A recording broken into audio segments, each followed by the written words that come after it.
बिस्मिल्लाहिर्रहमानिर्रहीम। अस्सलाम वालेकुम। एजुकेटर्स भर्ती में ताख़ीर क्यों हो रही है? असल वजह क्या है? पीपीएससी, एनटीएस, इसकी वजह से बहुत से लोग परेशान हैं कि ये पीपीएससी के ज़रिए आ रही है या एनटीएस के थ्रू आ रही है, और पीपीएससी या एनटीएस में आने की वजह से इसमें फ़र्क क्या पड़ेगा? पीपीएससी एनटीएस में क्या फ़र्क है? और डॉक्टर मुराद राज साहब ने आज एक प्रेस कॉन्फ्रेंस भी की है। प्रेस कॉन्फ्रेंस में उन्होंने बताया है कि भर्ती आ रही है, उसकी समरी का स्टेटस भी बताया सर ने।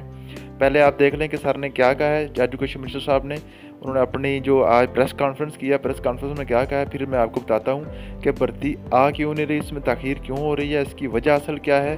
पहले आप देख लें, फिर मैं आपको बताता हूँ कि इसकी असल क्या वजह है। 14,000 जो हमारे एजुकेटर्स हैं उनको रेगुलराइजेशन करने के लिए समरी उसकी निकाली। मुझे पता है सब फिक्र में है कि वो समरी किधर है।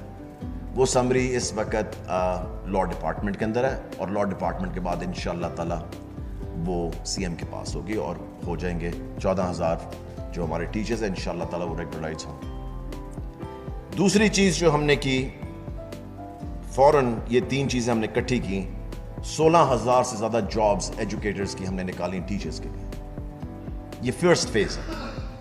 इसी तरह ये 3 फेजेस में होगा इंशाअल्लाह ताला, क्योंकि टीचर्स की बहुत सख्त ज़रूरत है इस वक्त, और ये 3 फेजेस में होगा। ये पहला फेज है, और मुझे पता है सब पूछ रहे हैं कि जी ये पीपीएससी के थ्रू है कि एनटीएस के थ्रू है।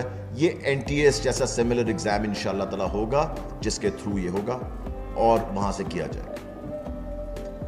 इसके बाद ग्रेड 1 थ्रू ग्रेड 4, उसकी हमने 11,000 से ज्यादा जॉब्स का उसकी भी समरी निकल चुकी है। जो 16,000 एजुकेटर्स की टीचर्स की है और 11,000 वाली, दोनों जो हैं वो इस वक्त फाइनेंस डिपार्टमेंट के अंदर है। वहां से होकर इंशाअल्लाह ताला they will be with the CM. इसके बाद मुझे काफी कंप्लेंट्स पिछले 2 हफ्ते से आ रही थी बुक्स की, कि बुक्स नहीं पहुंच रही स्कूलों तक। सो उस पे कल मैंने मीटिंग बुलाई भी थी सारे सीईओज की 36 अजला के।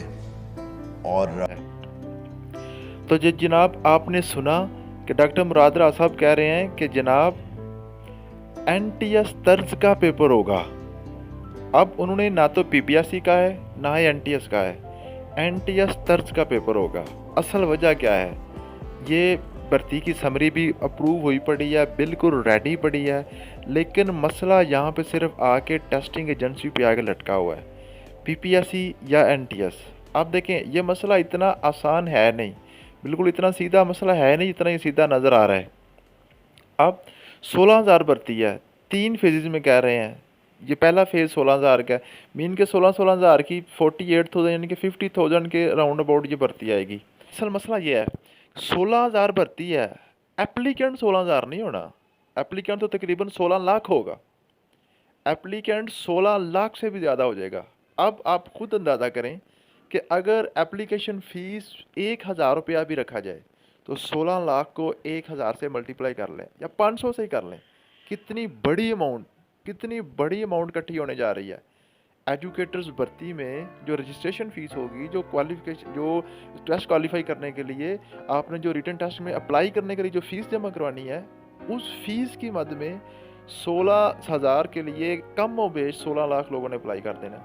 अब वो जो पैसा इकट्ठा होना है, वो जो इतनी फीस की मद में पैसे इकट्ठे होने हैं, वहाँ पे आके लटका हुआ है। पीपीएससी भी कह रहा है कि मैंने कभी भी किसी सूरत में पीपीएससी भी छोड़ने को तैयार नहीं है। एनटीएस वाले भी कोशिश कर रहे हैं कि हमें मिल जाए। तो असल वजह सिर्फ और सिर्फ एजुकेटर्स भर्ती के हवाले से जो पैसे इकट्ठे होने हैं, जो रजिस्ट्रेशन के लिए यानी कि जो टेस्ट के लिए इसमें अप्लाई करने की जो फीस होगी, वो इकट्ठी कौन करेगा? पीपीएससी करेगा या एनटीएस करेगा? एनटीएस के अलावा भी बहुत सी एजेंसीज हैं, पीटीएस है, सीटीएस है, एटीएस है, ओटीएस है, तो बहुत सी टेस्टिंग एजेंसीज हैं।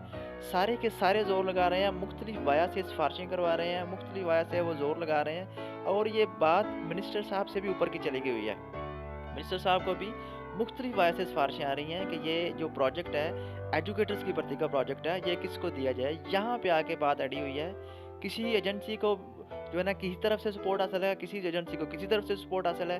तो इन सपोर्ट्स की वजह से मिनिस्टर साहब ये अभी तक फैसला नहीं कर पा रहे कि ये एजुकेटर्स की भर्ती किस एजेंसी को दी जाए, किसके थ्रू इसको करवाया जाए। आज देखें मिनिस्टर साहब ने भी उसको क्लियर नहीं किया, उन्होंने सिर्फ ये किया क्या एनटीएस की तर्ज का पेपर होगा। ये नहीं कहा कि हम एनटीएस को दे रहे हैं, पता नहीं सीटीएस को दे रहे हैं, पीटीएस को दे रहे हैं, ओटीएस को दे रहे हैं या पीपीएससी को दे रहे हैं, इसका अभी तक फैसला नहीं हो पा रहा। उम्मीद है कि ये फैसला 1-2 दिन में हो जाएगा। जैसे ये फैसला होगा, जो एजुकेटर्स की भर्ती की समरी है वो बिल्कुल रेडी पड़ी है, उसमें किसी किस्म की कोई ताख़ीर नहीं है। जैसे ये मामला क्लियर होता है तो तब साथ ही बिल्कुल ये एजुकेटर्स भर्ती आ जाएगी। थैंक यू सो मच, मिलते हैं नेक्स्ट वीडियो में। अल्लाह हाफिज़।